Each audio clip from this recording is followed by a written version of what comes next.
What are the methods that actually predict performance in hiring? In today's episode of Systematic Hiring, we're so excited to once again be joined by the fantastic Professor Paul Sackett, whose work reset the conversation on predictive hiring. Let's go.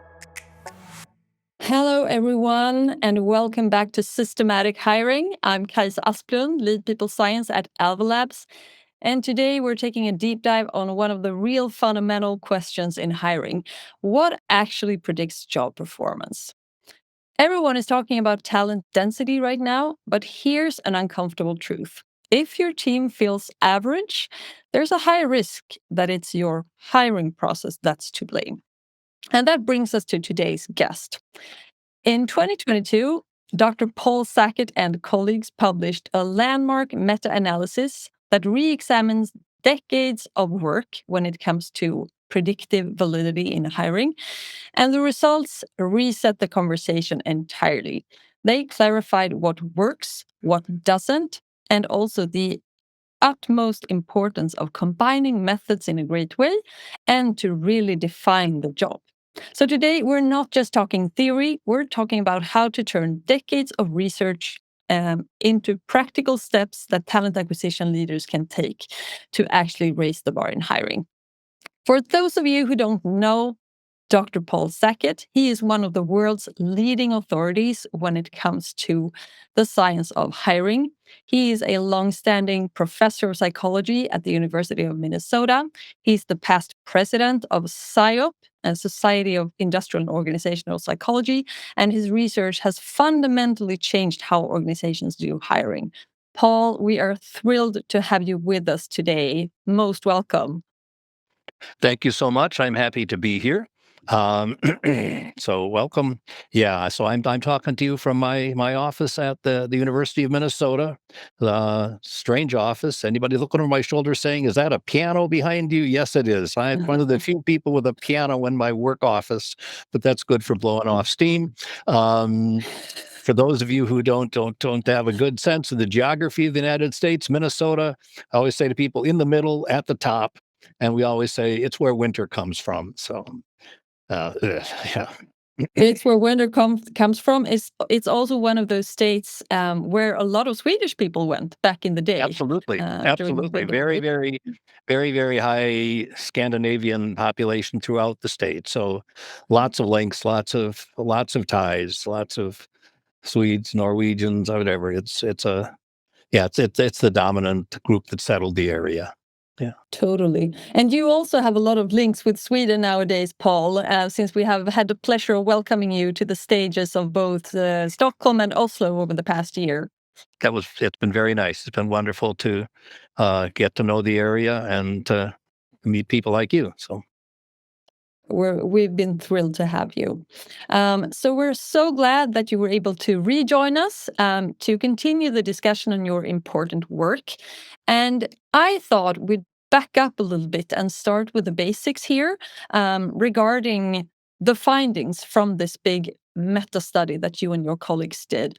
So I am going to pull up the slide that reveals the gist of the findings here. So this chart represents the top list of methods that came out of this study. Would you like to just lay the groundwork a little bit here? Yeah. Hey, so the setup here is going back. The most fundamental thing is in the personnel testing and measurement field, the fundamental unit of analysis is, quote, the validity study. Anytime in any organization you get a sampling of applicants or current employees, you get their scores on whatever tool, instrument, method you're interested in studying. You get measures of their job performance, and you compute an index, call it a correlation. And it's on a scale where 0 means it's utterly useless and 1.0 means it's perfect. And we never come close to 1.0, but any meaningful, moving along that direction is what we want to do. Mm-hmm. And so in our field, there are literally thousands and thousands and thousands of these individual validity studies. And the meta-analysis is this technique where for each one at a time, with your structured interview at the top of your chart, gather all of the studies that have been done on structured interview, and statistically aggregate them. And so this is essentially just an average. If I've got 152 studies of a structured interview, on average, this is how well it works. Doesn't say it always works that way, but it gives you a good benchmark. What in the grand average, what things work really well, what things not so well. And so this is a tool we've been using since, well, the 1970s. And the field has relied heavily on a compilation done by two very distinguished scholars, Schmidt and Hunter, in 1998.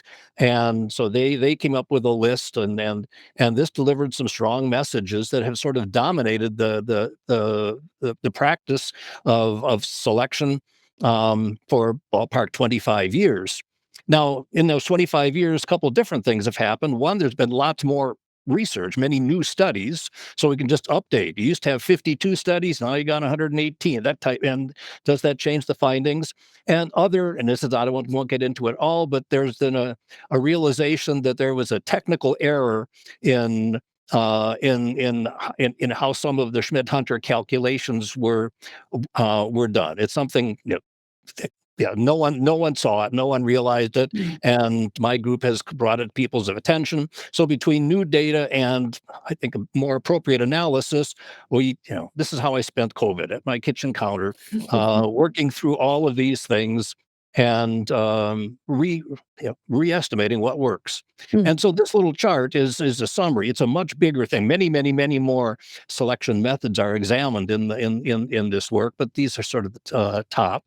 And so the way it's set up here is, in lighter is the original value from Schmidt and Hunter, and below it is the value that my team estimates. And if you stare at this, maybe it's sort of overwhelming. There's lots of things, but I'm going to, if I may, just highlight a handful. These are right now rank ordered in terms of how at the top are the largest values in our current estimates. So structured interview is the thing that's at the top of the list. And so that's one big surprise for the field. I mean, that's a method that people had been uncertain about. And over the years, more and more data coming in, and it's turning out to work quite well. The interesting finding is, you look at it and say, good news, bad news. The numeric value for on average how well it works is lower than what Schmidt and Hunter said in 1998. So in absolute value, it's less, but in terms of rank order, it has risen to the top as there's changes in lots of these things. So one big surprise is how well a structured interview works. And so in many ways, that's going to link to a lot of the themes we talk about today. Dig deeply into a job, figure out what's important, put together questions linked to the crucial attributes of a job, and treat every candidate consistently. And man, you've got a tool that's really quite effective. Yeah. So here's structured interview. Now, the Schmidt and Hunter story. So maybe five down on this list is cognitive ability or mental ability, whatever term you like to use. And you'll see a huge drop. Schmidt and Hunter, the numeric value they had was 51, and we're saying 31. And Schmidt and Hunter were really arguing that cognitive ability is as far as a tool that can be widely used across any job, it's really the strongest. You can just purchase a test from a vendor. You don't need to go through effort to develop a homemade tool. And so they really were pushing cognitive ability as the best general purpose predictor of job performance. And new data, and this is an example of where new data is coming in, and it's not working as well as the field thought it did. It used to be this one dominates. You should really give really a lot of attention, heavy weight to cognitive ability. Now we say it's solid, but it doesn't stand out from the pack. So that would be another a big change. I'm gonna pick one more here. Another big change is at the very, very bottom. Which is the unstructured interview. If we just distinguish carefully planned, systematic set of questions based on a job analysis, same for all candidates versus let's just get together and chat, which is widespread and common. The current estimate is a real drop. And it's we now see it as much less effective than we viewed it before. Now, I'm not saying its validity has changed. I'm saying as we've got more evidence, the evidence is stronger and better. And with more and better evidence, the picture becomes clear. And so to me, the real interesting thing is if you just contrast the unstructured at the bottom of this list with structured at the top, 42 at the top, 19 at the bottom, you're getting more than twice the predictive power with a structured interview than an unstructured one. So these are some of the big changes, and lots more tools in here. And happy to talk about any and all of them. And like I say, this is just a high level list. Our project looked at many others as well. Exactly. This is so fascinating. Not least the fact that the structured interview rises all the way to the top here. I am going to ask you to clarify just a couple of the terms here that might not be as widely known in the Swedish talent acquisition community. So, if we start with empirically keyed biodata, what does that entail? Yeah, the term is a mouthful, isn't it? I don't know. Somebody invented it in 1910, and there it is. But It's stuck on. in many ways, what it's doing is it's formalizing what we all do all the time. It's you take a resume informally. Just in some ways, it's an analog to structured and unstructured interview. Unstructured, here's a resume. I look at it. I say, well, this candidate looks pretty strong, and they go and pile on the left. This doesn't look so good. Put him in the pile on the right. And many years ago, people said, well, what if we developed a systematic scoring key? What if we said these are features we're looking for, and you look through a resume or an application blank, and give people credit.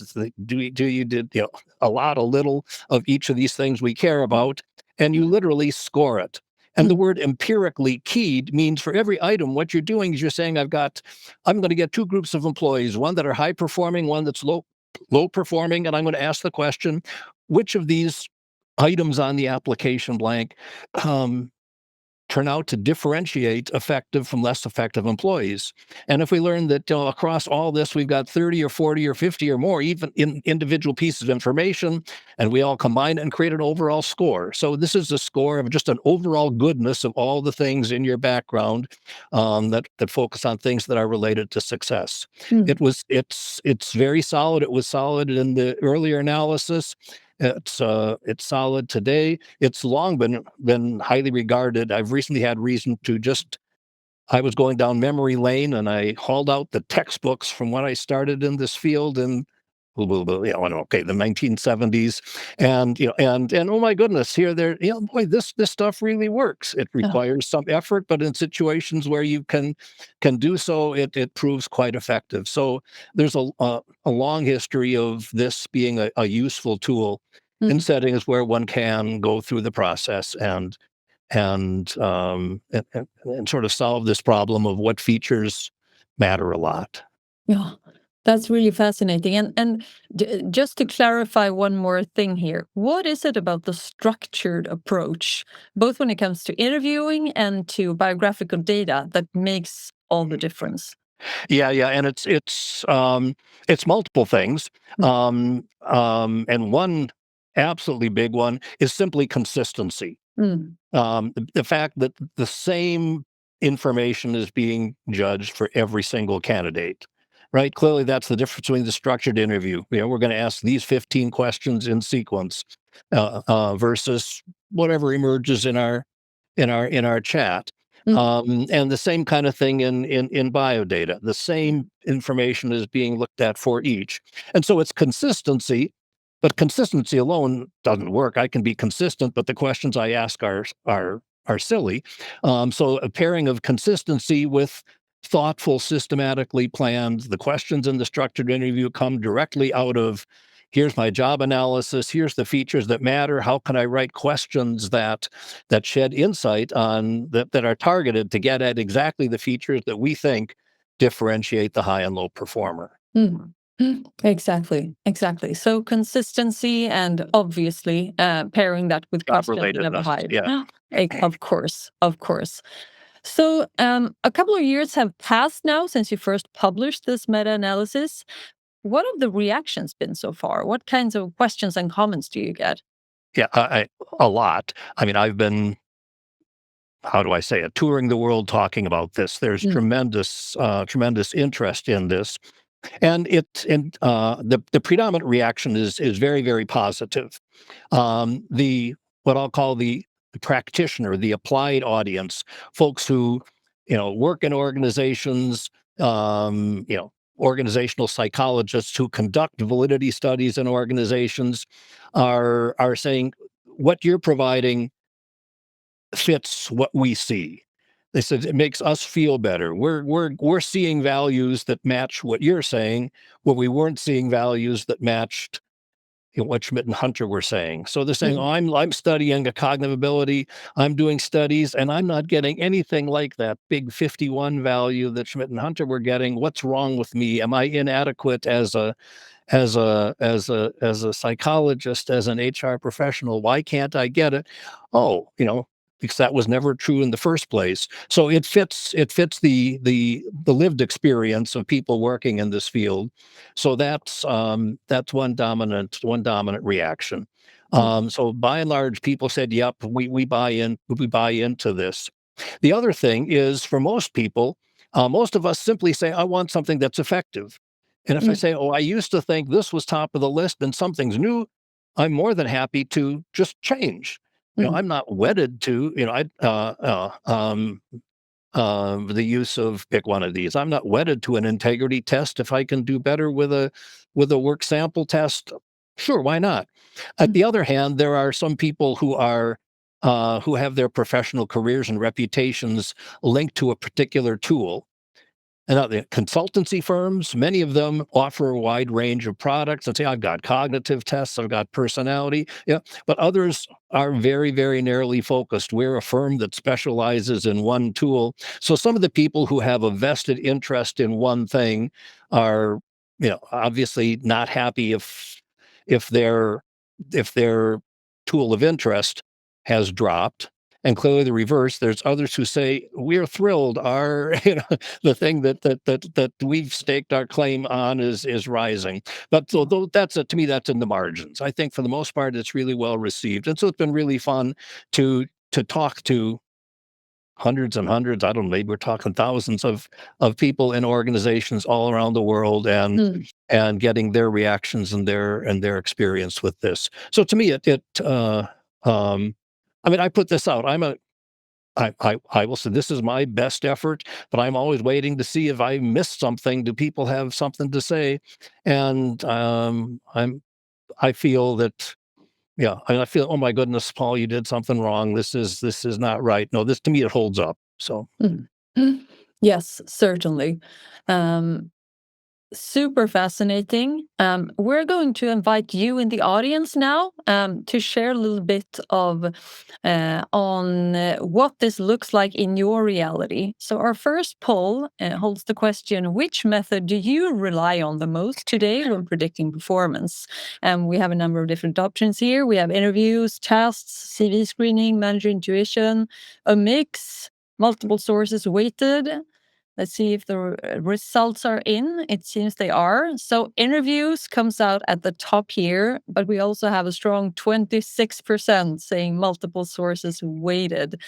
Um, Paul, how would you think that this, how would this compare to the American reality? I don't have data like that. I would say I was surprised to see tests as low as they are. Hmm? That's one that would be larger, clearly considerably larger in the United States. That interview continues to dominate would be, I would expect to see that, and multiple sources. That's become common, and that's sort of well, we're going to get to that today, but that's sort of Yeah. become the mantra, at least in my world. Um, a single tool is not the answer.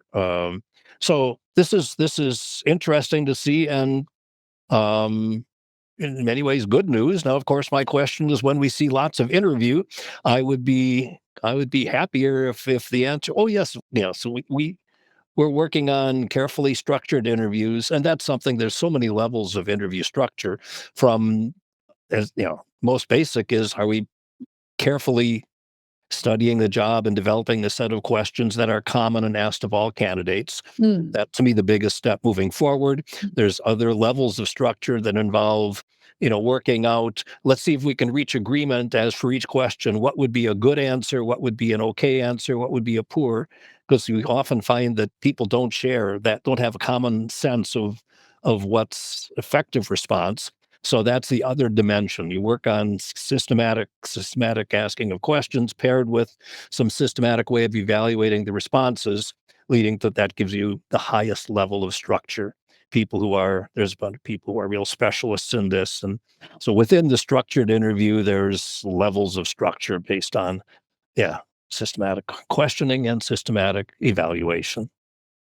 To be sure. And this is a transition that I think is definitely still ongoing in the talent acquisition community. So really realizing the importance of that structure and crafting that structure for one's particular organization. But the movement is happening clearly. And we also had a great segue here, I think, into the importance of combining methods, which is our next section here. Because I think, Paul, when you have been presenting your work at our previous events, of course, a lot of attention is drawn to this top list of methods, right? And what rises to the top, what's further down, what are the big individual changes to methods, etc. But I think one of the main conclusions, really, of your work is the importance of combining methods, right? And that there is Right. no silver bullet here. Could you talk us through this? Sure. I mean, and this was just, the work has been sequential. Step one, document how well each one works. That's the paper you've been talking about. And then follow-up work says, now let's look at combining them. What if we use 2, 3, 4 of these tools in conjunction? And you can effectively, it's simple math. I mean, you can solve the problem of what would I get if I combined, method A and method B, and then what if we threw in C as well? So we now have really good insight into that, and the answer is, more predictors, more tools. Works better, right? I mean, a combination of two valid methods together will work better than either one will work alone. And there's some weird exceptions to that, and the exceptions are sort of obvious.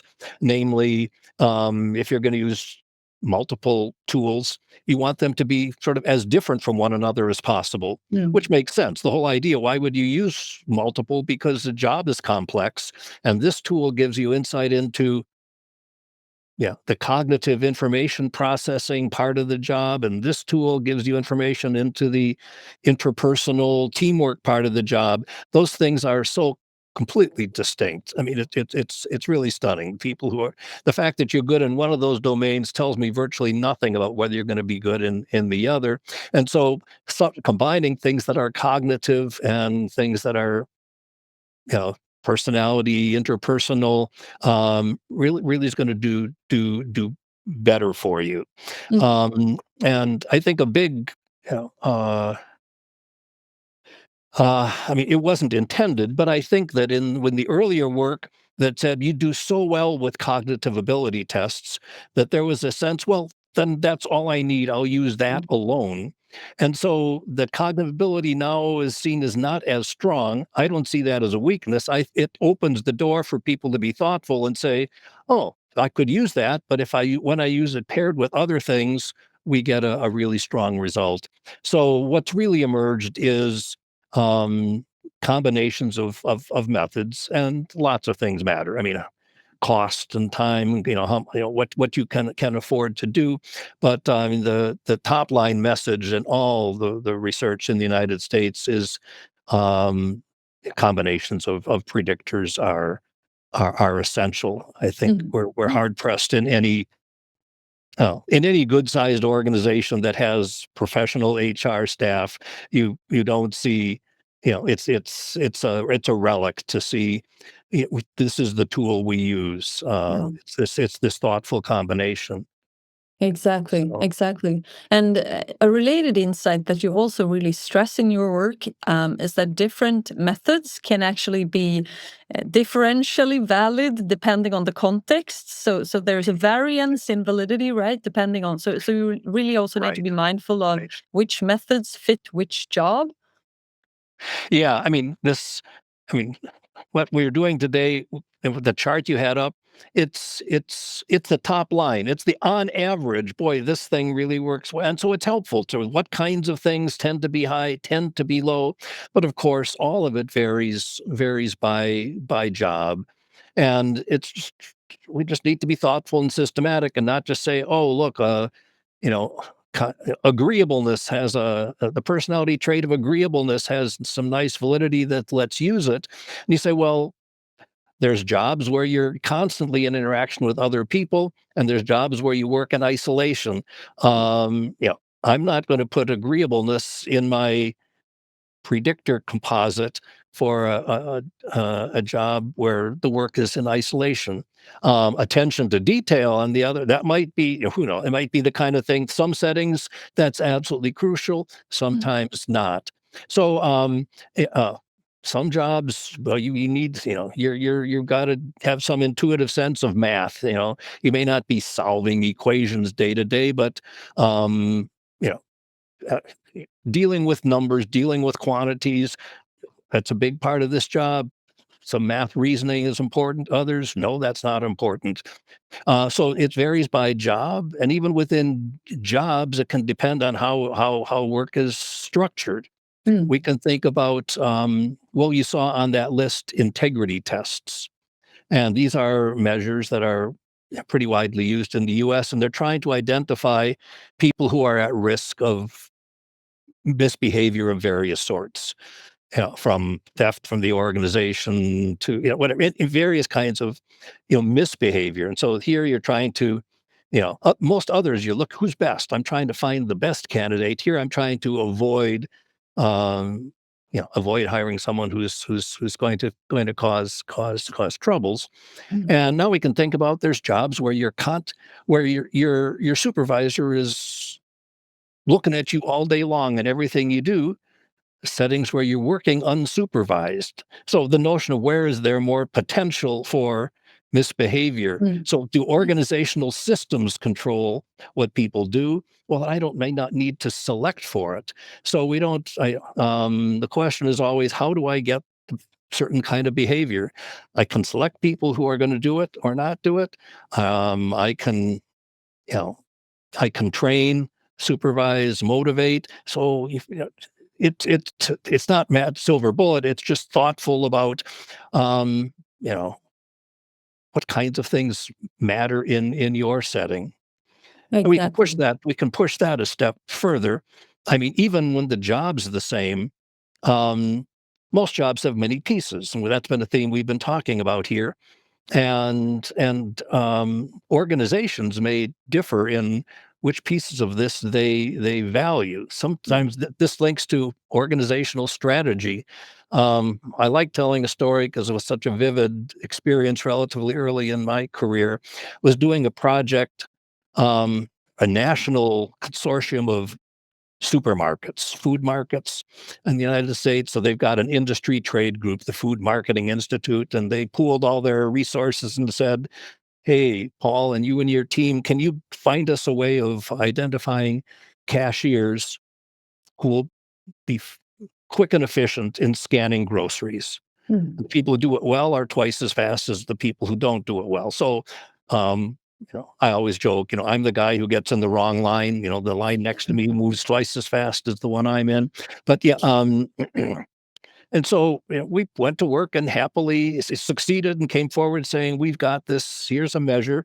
This turns out to be nicely correlated in the sense of what we're talking about here with items per minute, speed in accomplishing this work. And went and presented it to all these firms, and a bunch of them enthusiastically said, yeah, we're good to go. This is great. This is wonderful. And a second group said, That's not what matters to us. Our basis for competition is we're the friendly store. I want cashiers who will initiate a conversation. People come for some social contact. I'm sort of in isolation all day long. I come to the store. To, I want some, warm fuzzies. So the customer service is our basis for competition. I would want you guys to give us a test that predicts customer service. And another batch came in on this integrity theme that I'd talk about, and they said, no, we have a lot of problem with theft and pilferage by employees. Here's all these products, and they're in back rooms, and they're in warehouses, and so we want you to come up with a measure that would help us avoid that.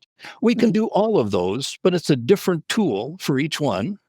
And you have to say, okay, yep. The easy answer is to say, oh, I want it all. Can't you give me a measure that will identify items per minute in scanning and customer service and avoiding integrity and theft problems?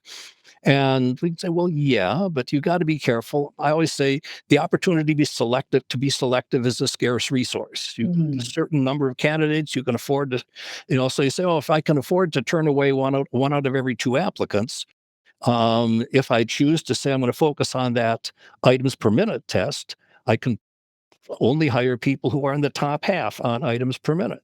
If I say, oh, I want both items per minute and customer service, but I can only turn away one out of two. Now you can say, oh, I can only turn away the bottom quarter on each of those two features. So being thoughtful about what matters, and it's not technical. That's not an answer for somebody like me. That's for the firm to say, what do we care about? Which is why when people come to me and say, Paul, can you develop a selection system for us? I say, I need to know all of this to know what direction we should go. Study the job, learn all about the role, look up the different facets of the role, and then say, what's the problem as you see it? I am looking for employees who will do what? And if you tell me, I just want them to be good performers, I say, you haven't thought about it. Yeah. What does good performer mean? Is a good performer items per minute in scanning groceries? Is a good performer somebody that if we hand a little customers a postcard as they enter the store and ask them to make a little satisfaction with their interaction rating, they do well on that. Or is it the industry term shrinkage is stuff that disappears? Do we care about our shrinkage rate? And of course the answer is always yes, and the answer then becomes, but in relative terms, does one matter more? So you get into things like, do we have systems in place to control other features? Are you observed and monitored? I'm not going to worry about the integrity part, Exactly. And that actually brings us very beautifully into the next big insight from your work, Paul, which is the importance of the job analysis and the job description. So knowing what you're looking for, right? Could you talk about why the job description might actually be one of the most important tools of all in order to ensure predictive hiring? Yeah, I mean, it's foundational. This is the starting point. And so the notion of saying, okay, you tell me here's a role. Well, what are the key activities, the major things that are, call them activities, call them responsibilities, whatever. And you can get very, very fine grained and say on this job, people do, I've been involved in, job analyses of in some police settings. Well, here's several hundred different things you do know. You've got to get down to sort of clusters or categories. What are major responsibilities? And let's say you're looking for 8 or 10 or 12. If the job is really simple, maybe there's fewer. But now you say, okay, if we've got that nailed down and we articulate that, and then you move to, and within those, any sense of, can we rank order their importance? What are if you can't do this one right, we're in big trouble. This one that's done, but it's less important. So getting to that point, and that can be done in a straightforward way. Setting and job, most often for me, it's simply we get bring together a committee of people. Let's get half a dozen people. Let's, supervisors of that job, higher level managers, maybe a couple of senior incumbents, people who we view as expert on the job, and reach some agreement on what are the key activities and at some level of importance. Mm. So that's step one, is you've got activities and importance, and then we move to the crucial part for building a selection system. Um, what are the attributes of people who will do that well? And that's a judgment, but that's just Mm. being thoughtful. And I often work people through exercises. Think about this role. Tell me about, can you come up with examples of people who have failed at this job?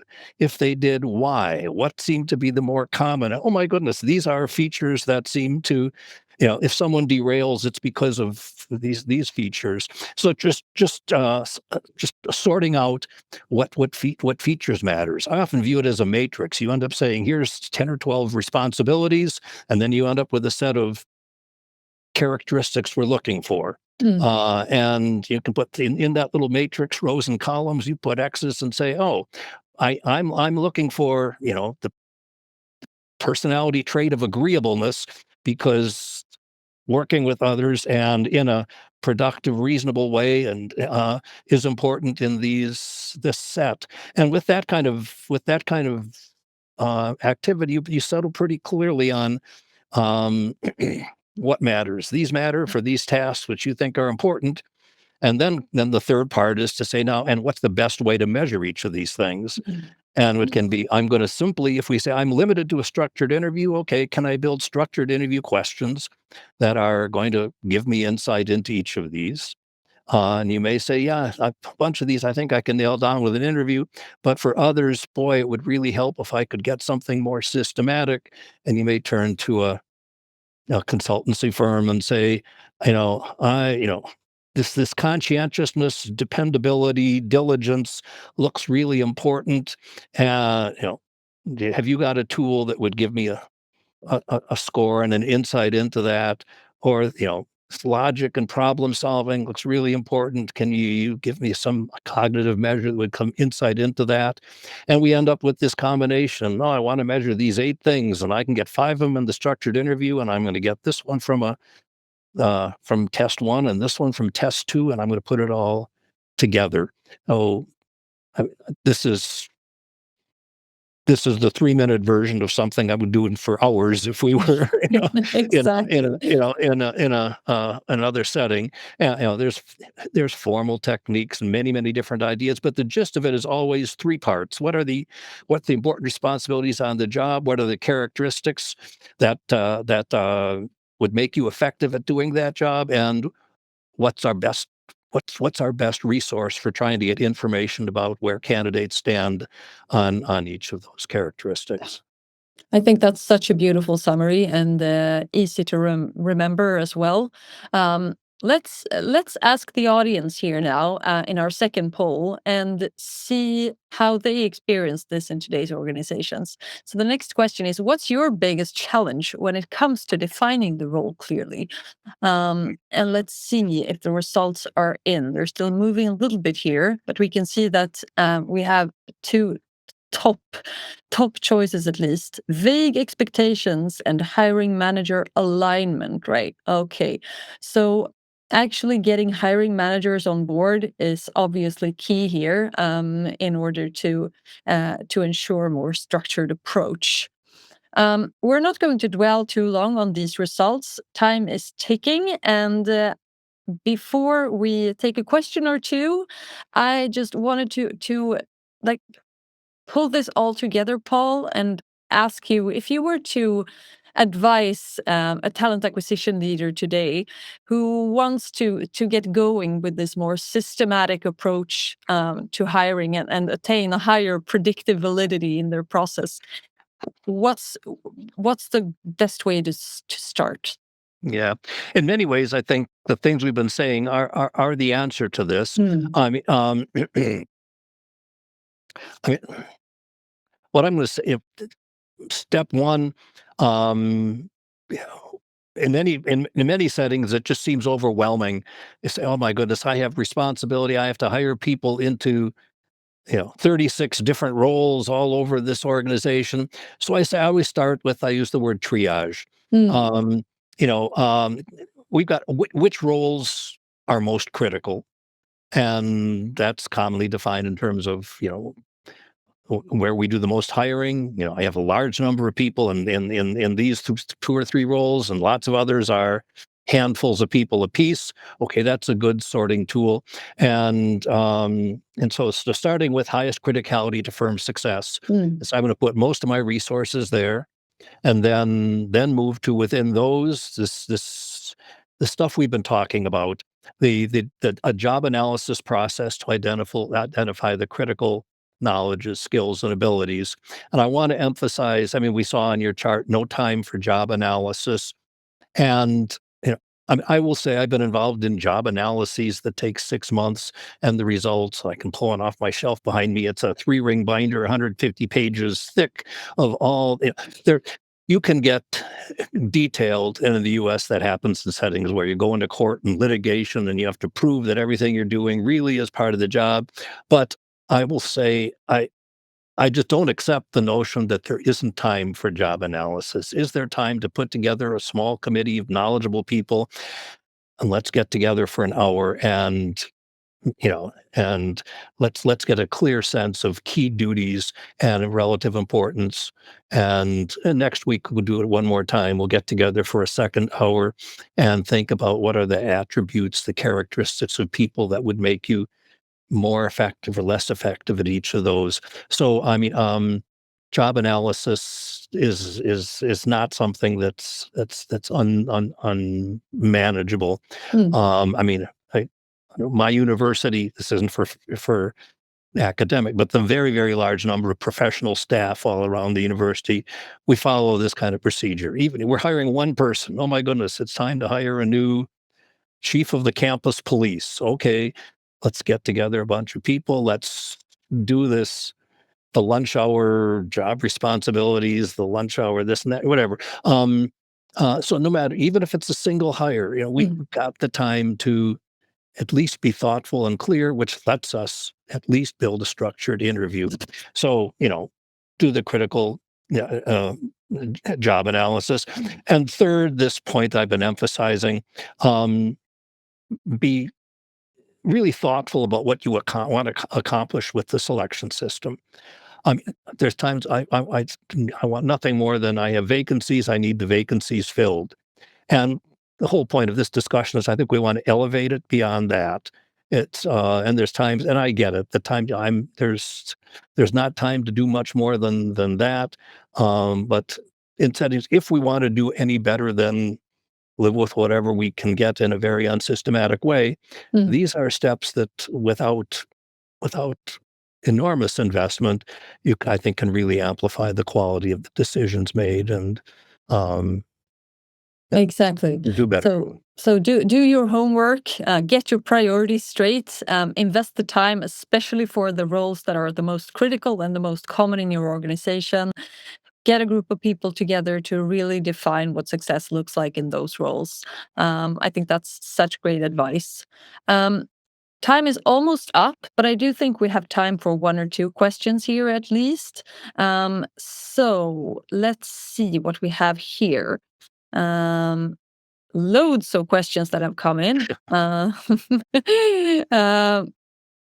Let's see here, for instance. How would you recommend designing an effective and efficient selection process, yes, for high volume blue collar recruitment while still ensuring high quality hiring decisions for roles such as service positions, retail, and similar jobs?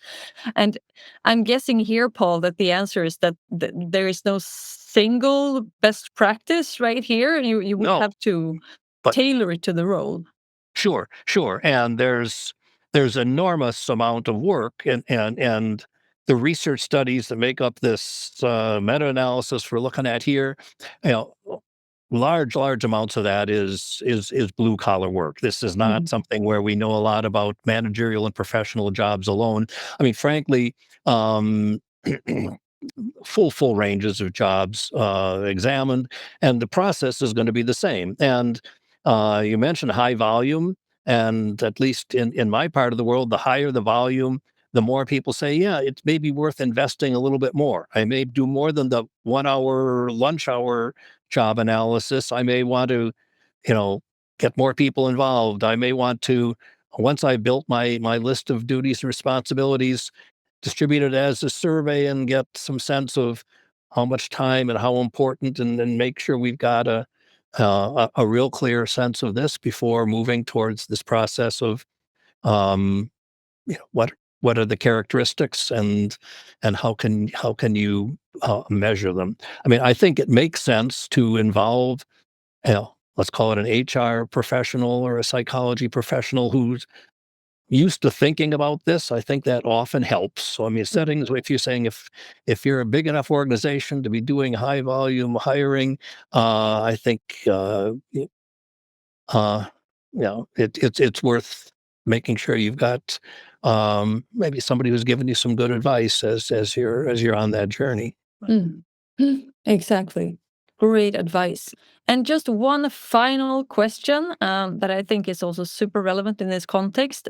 It's actually really long, but I think the gist of it here is, what is the definition of success for hiring? Is this a short-term measure, i.e., identifying exceptional individuals faster? Is it midterm? Is it long-term? This is a brilliant question because I think it just fits everything I've been saying. You have to decide. It's Mm. not the case that our big body of literature always gives the same answer.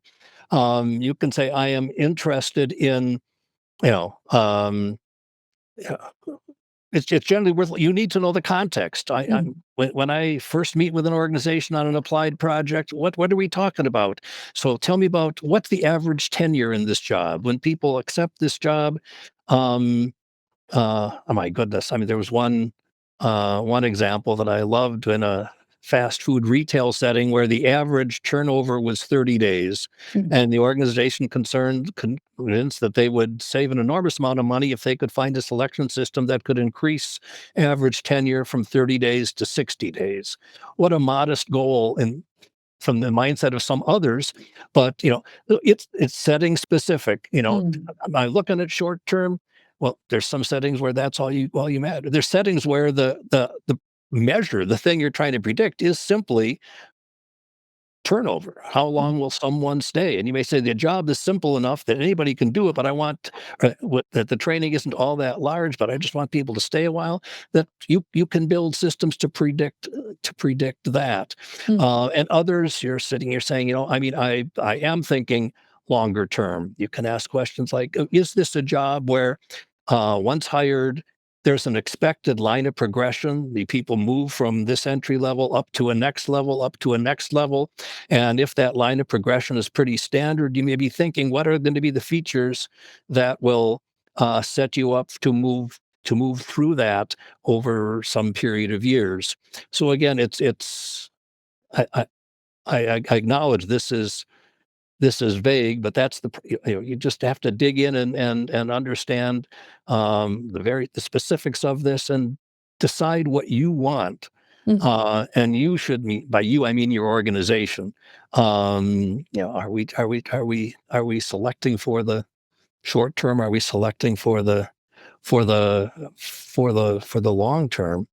Um, and it really varies. Some of the work I really enjoyed is work with the U.S. military, where they get very, very concrete measures of how well someone is performing their key duties in a particular specialty. If you're in the Army and your job is radio repair, so how well do you do? And you can sit here and say, okay, this is the level of performance the typical person reaches in year one, and this is the level at year two, here's at year three, and here's at year four. And the sole point of the selection system was, how can we find people who are going to get to these higher levels of performance more quickly, specifically as mentioned in that question. Mm. And we found, yeah, this is one. It turns out that this general cognitive ability is a good predictor of people acquiring skills faster. And Mm. so if there's a knowledge acquisition progression, including that in your screening system, may be very helpful in Mm. predicting getting to a higher level of skill faster. Exactly. So again, all about knowing what you want to optimize for. Like what do you want to acquire with this selection system, right? I think we have learned so much here today, Paul. I'm going to try to summarize it in just 3 short bullets. First of all, predicting performance is about using the right methods clearly linked to the job and the outcome that you want to optimize for. Number 2, there is no single silver bullet here. The real accuracy comes from combining predictors in a structured, intentional way. Number 3, your job description is your hiring GPS, if you will. Get that right, and every step that follows will be improved, more reliable, more fair. Here's my challenge to you in the audience. So in the coming quarter, pick one role. Do your homework, do the job analysis, redesign your process according to Dr. Sackett and his colleagues' findings, with a tighter job description, with better methods, and a clear link between requirements and predictors. Small changes will compound to big gains. Paul, thank you so much for joining us here today. It's been a true pleasure. Thanks, everyone. See you next time. Paul, have a lovely rest of your day.